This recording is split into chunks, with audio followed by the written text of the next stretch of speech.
इस वीडियो में मैं 2 इंपॉर्टेंट टॉपिक्स को कवर करने जा रहा हूं। नंबर 1 टॉपिक है बाजार में कुछ नहीं हो रहा है, क्या भाग जाएं।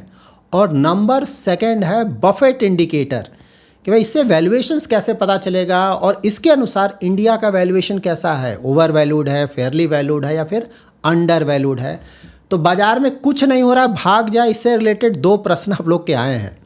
एक प्रश्न है परेशान हो गया हूँ, 2-3 साल से बस सावधानी बरत रहे हैं, कोई भी रिटर्न नहीं, बेकार का ट्रिगर रहता है, large cap, mid cap, small cap, कहीं कुछ नहीं चल रहा है। इस तरह का एक प्रश्न आया है। और एक और है कि क्रूड तो अब डाउन हो गया, फिर भी रिटर्न नहीं आ रहा है, चल क्या रहा है। उसके बाद बफेट इंडिकेटर से रिलेटेड है कि एक्सप्लेन करें और इंडियन स्टॉक मार्केट का फिलहाल पोजीशन क्या है एज पर दिस इंडिकेटर। तो इस सभी को मैं डिटेल में कवर करने जा रहा हूँ। तो आज जान लेते हैं कि मार्केट कहीं नहीं जा रहा है। क्या ये बोलना सही है? क्या ये समय बर्बाद हो रहा है ऑलमोस्ट 2 ईयर्स से? तो ये बोलना सही नहीं होगा कि मार्केट कहीं नहीं जा रहा है। इसका ये मतलब नहीं है कि समय बर्बाद हो रहा है। ये बिल्कुल सही बात है कि जो इंडेक्स है ना, ज़्यादातर देखेंगे साइडवेज है, थोड़ा बहुत ऊपर जाता है, फिर गिरता है, फिर थोड़ा ऊपर जाता है। लेकिन ध्यान क्या रखना है कि जो अर्निंग्स है वो पहले के मुकाबले देखेंगे तो इम्प्रूव हो रहा है, कैचअप हो रहा है वहाँ पे। साथ ही कुछ सेक्टर्स और थीम्स देखेंगे तो वहाँ पे रिटर्न आया है। और साथ ही काफ़ी सारे स्टॉक्स भी हैं जहाँ की इधर अच्छा खासा रिटर्न आया है। मेरा तो काम है डेली बेसिस पे मैं देखता हूँ ना, तो ऐसा बोल देना कि कहीं रिटर्न नहीं आया, कुछ भी नहीं आया, सही नहीं होगा। रिटर्न आ रहा है। कुछ सेक्टर्स और थीम्स का तो मैं आगे आपको बताऊंगा भी कहाँ कहाँ परफॉर्मेंस आ रहा है। यहाँ पे इंपॉर्टेंट क्या है कि जो वैल्यूएशन है वो धीरे धीरे रीजनेबल हो गया। पहले क्या प्रॉब्लम हो रहा था इंडियन मार्केट्स में ऑलमोस्ट 2 ईयर से? क्या प्रॉब्लम हुआ? देखिए बहुत सारे इफ्स एंड बट्स चल रहे हैं, लेकिन अगर रियल सेंस में प्रॉब्लम क्या पूछा जाए तो भाई अर्निंग ग्रोथ नहीं आ रहा था। मैंने हमेशा बोला है कि लॉन्ग टर्म या फिर मीडियम टर्म में यही मैटर करेगा कि कंपनीज का जो प्रॉफिट ग्रोथ है कैसा। अगर वो प्रॉफिट ग्रोथ अच्छा आएगा और जिस तरह का वैल्यूएशन उसको जस्टिफाई करेगा तो ऑफकोर्स आपका रिटर्न आएगा। तो एक तो हमारा अर्निंग ग्रोथ नहीं आ रहा था, उधर डाउन था, और उसका दूसरा वैल्यूएशन ज़्यादा हो गया था, इसीलिए रिटर्न नहीं आया। लेकिन अब क्या देख रहे हैं कि अर्निंग ग्रोथ पहले के मुकाबले इम्प्रूव हो रहा है, दिख रहा है डेटा, और साथ ही वैल्यूएशंस भी पहले के मुकाबले इम्प्रूव हुआ है। तो वैल्यूएशन तो मैं अक्सर पी रेशियो से रिलेटिव टू वैल्यूएशन तो हमेशा एक्सप्लेन करता हूँ ना। आज मैं बफेट इंडिकेटर से आपको बताऊंगा कि इंडियन मार्केट्स का वैल्यूएशन कैसा है। और यहाँ पे ये भी ध्यान में रखना है कि करेक्शन का सिर्फ ये मतलब नहीं हुआ ना कि 30% 40% गिर जाना, ठीक है, होता है प्राइस करेक्शन। अभी क्या चल रहा है? टाइम करेक्शन ना, 2 साल से लगभग वहीं पे ज़्यादातर जगह एटलीस्ट इंडेक्स लेवल पे ज़्यादा परफॉर्मेंस नहीं दिख रहा है। तो टाइम करेक्शन हुआ, लेकिन ये भी करेक्शन होता है। 2 तरीके का करेक्शन होता है, प्राइस और टाइम करेक्शन। तो ऐसा नहीं हुआ कि मार्केट में कुछ हुआ नहीं। ये सब का सब बेस तैयार हो रहा है जहाँ की आने वाले सालों में अच्छा परफॉर्मेंस आ सकता है। देखिए जो अंडर परफॉर्मेंस है ना, वो कभी कई साल तक कभी कभी चलता है। 1 साल 2 साल, कभी कभी तो 4-5 साल भी चलता है। मतलब 2008 का पीरियड देखेंगे ना, 2014 तक, ठीक है, उस समय वैल्यूएशंस बहुत ज़्यादा हो गया था। तो उस समय जाके देखें ना, अगर किसी ने जायंट 2008 में ख़रीदा होगा तो ऑफकोर्स कुछ सालों तक उसका रिटर्न ही नहीं आया होगा। तो ये ऐसा नहीं कि मार्केट में ये सब नहीं होता, होता है कभी कभी। कुछ सालों तक अगर गलत जगह पे बाइंग हो गया ना तो बिल्कुल प्रॉब्लम होता है, ठीक है। तो यहाँ पे अभी 2 साल के आसपास का प्रॉब्लम हुआ है। तो यहाँ पे ध्यान क्या रखना है कि भाई अर्निंग ग्रोथ पहले के मुकाबले वापस आ रहा है, वैल्यूएशंस पहले के मुकाबले हमारा ठीक हो रहा है, और बाहर के जो मार्केट्स हैं वो ओवर वैल्यूड हो गए हैं ज़्यादातर। तो वहाँ पे आने वाले समय में प्रॉब्लम्स आएगा। तो एफआईआई जब भागेंगे तो ऑफकोर्स कुछ पैसा तो हमारे यहाँ ज़रूर आएगा, और जब एफआईआई का भी पैसा आने लगेगा और यहाँ पे जब रिटर्न्स थोड़ा आने लगेगा इंडियन मार्केट्स, तो ऑफकोर्स जो इंडियन इन्वेस्टर्स हैं वो और ज़्यादा इन्वेस्ट करेंगे। तो सब कुछ मिलकर यहाँ भी परफॉर्मेंस आएगा। हमेशा ध्यान में रखिए, मैंने बार बार आप लोगों को बताया है ना कि जो मार्केट है वो इंटरेस्ट के साथ वापस करेगा। देखिए कुछ सालों तक रिटर्न नहीं आए, बिल्कुल भी परेशान नहीं, वो हमें एक्यूमुलेट करने का मौका दे रहा है कि भाई नीचे है मार्केट, जितना ज़्यादा आप एक्यूमुलेट कर सको यूनिट्स या फिर स्टॉक्स, वो अच्छा है, क्योंकि रिटर्न तो आएगा, और जब रिटर्न आएगा तो इंटरेस्ट के साथ आएगा। मार्केट एवरेज आउट करता है ना, जैसे 1-2 साल बहुत ज़्यादा रिटर्न आया, उसके बाद फिर रिटर्न नहीं आएगा। उसके बाद मान लीजिए 1-2 साल रिटर्न नहीं आया तो उसके बाद रिटर्न आके उसको एवरेज आउट करेगा, क्योंकि मार्केट लॉन्ग टर्म देखें कितना, मतलब 14-15% के आसपास का, लार्ज कैप्स देखें तो रफली उस तरह का रिटर्न लॉन्ग टर्म में आया है। तो एवरेज आउट होके, ऐसा तो नहीं कि एवरी ईयर उस तरह का रिटर्न आता है। कभी हो गया 50% भी रिटर्न आ गया, कभी हुआ -40% गिर गया। इस तरह से रिटर्न आता है, तो ये आपको समझना पड़ेगा। और ये बोल देना कि कहीं रिटर्न नहीं आया, बिल्कुल भी सही नहीं है।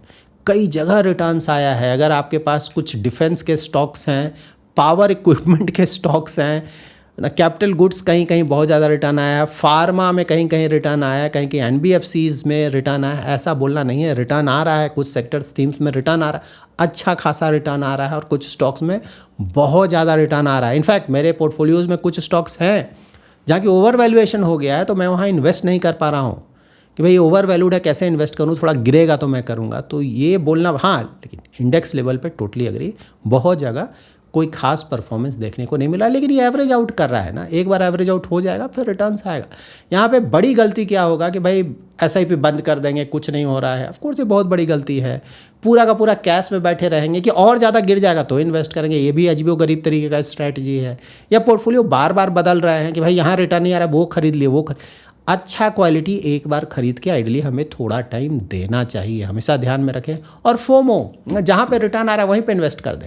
गोल्ड सिल्वर बेस्ट एग्जांपल है, रिसेंटली हुआ ना, 2-3 साल सही बात है, रिटर्न आया, 2 साल ऑलमोस्ट बहुत ज़्यादा। अब तो कुछ नहीं आ रहा है क्योंकि रिटर्न आ चुका, अब थोड़ा टाइम लगेगा। ऐसा ही होता है मार्केट। उसी तरह से यूएस, साउथ कोरिया, ताइवान, ये सब आप देख रहे हैं, बहुत ज़्यादा रिटर्न आ रहा है, लेकिन ये भी रुकेगा कुछ समय के लिए। ऐसा नहीं है कि एवरी ईयर इस तरह का रिटर्न आएगा, ठीक है। उसी तरह से इंडिया में भी रिवर्सल आएगा, ठीक है। हमेशा ध्यान में रखें कि 5 साल 10 साल का पीरियड आपको देना पड़ता है। इसीलिए तो बोलते हैं ना, नहीं तो अगर इन्वेस्टमेंट अगर 1-2 साल में ही होता कि बहुत ज़्यादा रिटर्न आएगा, मैं हमेशा बोलता ना कि इन्वेस्टमेंट होराइजन 1-2 साल का रखें। मैं क्यों बोलता हूँ 5 साल या 10 साल? क्योंकि तभी एवरेज आउट करेगा। कभी मार्केट ऊपर, कभी नीचे, कभी ऊपर, कभी नीचे, और एवरेज आउट करके लॉन्ग टर्म में ठीक ठाक रिटर्न आ जाता है। इसीलिए मैं बोलता हूँ। नहीं तो मैं बोलता ना कि 1-2 साल का इन्वेस्टमेंट होराइजन बहुत है, उसी में परफॉर्मेंस आ जाए। मुझे पता है कि बहुत रिस्की है भाई, 1-2 साल में तो अगर गलत साइकिल में आप पकड़ा गए तो कोई रिटर्न नहीं आएगा, नीचे ही चला जाएगा। तो मिनिमम 5 ईयर्स इसीलिए मैं बोलता हूँ, और अगर 10 साल या उससे ज़्यादा रखें तो बहुत अच्छी बात है। एक चीज़ और ध्यान में रखें, तो भाई आपने 5 साल के लिए इन्वेस्ट किया है ना, तो वहाँ पे 1-2 साल में ही क्यों परेशान हो जाना, ठीक है। अगर आपको बिल्कुल कॉन्फिडेंस नहीं है कि नहीं बेकार है, नहीं होगा, तब तो अलग बात है, तब तो भाई भाग जाना चाहिए, वो तो क्लैरिटी होना चाहिए दिमाग में। लेकिन अगर आपको लगता है कि नहीं भाई परफॉर्मेंस पहले आया है, इंडिया का ग्रोथ स्टोरी है, आएगा, तब फिर ज़्यादा परेशान आइडियली हमें नहीं होना चाहिए। देखिए, जो भी काम आप करते हैं ना, वो काम अच्छी तरह से करें, ज़्यादा से ज़्यादा वहाँ पैसा कमाएं, उसमें से अच्छा सेविंग्स करें, और उस सेविंग्स को, जो भी लॉन्ग टर्म का पैसा, वहाँ इन्वेस्ट करें। बस ये करते रहें, बाकी काम मार्केट को करने दें। मार्केट ऐसा ही काम करता है। अगर आपको लग रहा है कि मार्केट कुछ अजीबोगरीब हो गया है ना, तो सिर्फ इसका रीज़न ये है कि आपको मार्केट के बारे में जानकारी नहीं है। मार्केट हमेशा से ही ऐसा रहा है ना, ये हमेशा ही ऐसा ही काम करता है। और इसी मार्केट में जो टिक गया, अच्छे क्वालिटी लेकर बैठ गया, पड़े रहो, उसने अच्छा खासा रिटर्न भी जनरेट किया। तो ध्यान क्या रखना भाई, जो भी काम आप करते हैं ना, वहाँ मेहनत करें, ज़्यादा ज़्यादा पैसा कमाएं, वहाँ पे ज़्यादा ज़्यादा सेविंग्स करें, और यहाँ पे धीरे धीरे करके इन्वेस्टमेंट करते रहें। नीचे है तो अच्छा है ना, आपको ज़्यादा यूनिट्स मिल रहा है, इसमें परेशान होने की क्या बात। हाँ, बहुत ऊपर आता तो थोड़ा परेशान होता कि अरे बहुत महंगा है, मैं महंगा खरीद रहा हूँ। नीचे है तो बहुत अच्छी बात है, एंजॉय करें आप। 5 साल 10 साल के लिए आपने इन्वेस्टमेंट किया है, तो ये सब बेसिक चीज़ें याद रखें। यहाँ पर सिंपल एग्जांपल ये रखें ना कि भाई आप जब भी कोई पौधा लगाते हैं, आम का पेड़, आजकल आम का सीज़न है ना, तो आम का आपने जब पौधा लगाया, भाई तुरंत जाके डेली जाके देख रहे हैं कि उसमें मैंगो ना, आम आया कि नहीं। क्या मतलब, ये छोटे बच्चे वाली हरकत है ना। भाई आपने पौधा लगाया, कुछ साल का टाइम दें, तब वो बड़ा होगा, फिर उसमें से आम निकलेगा, फिर आप आम जाकर वहाँ से निकालिएगा, खाइएगा। समझे, इन्वेस्टमेंट उसी तरह से लेना होगा। छोटे बच्चे की तरह आपने इन्वेस्ट किया और डेली जाकर देख देख कर परेशान हो रहा है। देखने में कोई हर्ज नहीं, देखिए भाई, आपने आपका जैसे पौधा लगाते हैं, चेक कीजिए, वहाँ पे चेक करने में दिक्कत, परेशान होने का कोई मतलब नहीं होता है भाई, उसको टाइम दीजिए थोड़ा। इंडिया की तरफ से बहुत सारे FTAs हुए हैं, उस सब का बेनिफिट मिलेगा। यहाँ पे अर्निंग ग्रोथ भी हमारा पहले के मुकाबले इम्प्रूव हो रहा है, ठीक है। ये जो लड़ाई अननेसेसरी चल रहा था, वो भी काफ़ी हद तक, मतलब अभी तक तो पूरा रुक ही गया है। क्रूड ऑयल काफ़ी हद तक कंट्रोल में आ गया है, तो चीज़ें मोस्टली, और वैल्यूएशन भी पहले के मुकाबले अट्रैक्टिव हुआ है, तो चीज़ें पहले के मुकाबले काफ़ी अच्छी तरह से इम्प्रूव हो रहा है। और स्टॉक मार्केट के कुछ सेगमेंट्स में वो दिख भी रहा है। ऐसा बोलना बिल्कुल सही नहीं है, फिर से रिपीट कर रहा हूँ, परफॉर्मेंस नहीं आ रहा है, बहुत जगह परफॉर्मेंस आ रहा है। जिसने उस जगह पर इन्वेस्ट किया होगा ना, ऑफकोर्स हो सके तो कमेंट में मेंशन कीजिए अगर आपने जो भी मैंने नाम लिया वहाँ इन्वेस्ट किया है और आपको रिटर्न्स आ रहा है तो। क्योंकि जो लोग को लग रहा है रिटर्न्स नहीं आ रहा, वो चेक करके एटलीस्ट उनको पता चलेगा कि रिटर्न आ रहा है। और जिसको नहीं आ रहा है, अगर क्वालिटी अच्छा है, वहाँ भी रिटर्न आएगा ना। मार्केट ऐसा ही काम करता है, एक साथ सभी जगह रिटर्न नहीं आएगा ना। ठीक बात है, अगर आपने अच्छा क्वालिटी रखा हुआ, अच्छे वैल्यूएशन पे इन्वेस्ट किया, आपका भी रिटर्न आएगा, थोड़ा वेट करना पड़ेगा, ठीक है। इसको इस तरह से देखें। नाउ बफेट इंडिकेटर क्या होता है, तो देखिए बफेट इंडिकेटर का सबसे पहले फॉर्मूला बता देता हूँ कि टोटल मार्केट जो कैप होता है, मार्केट कैपिटलाइजेशन, उसमें जब आप जीडीपी, कंट्री के जीडीपी से डिवाइड करेंगे तो आपको बफेट इंडिकेटर मिलता है।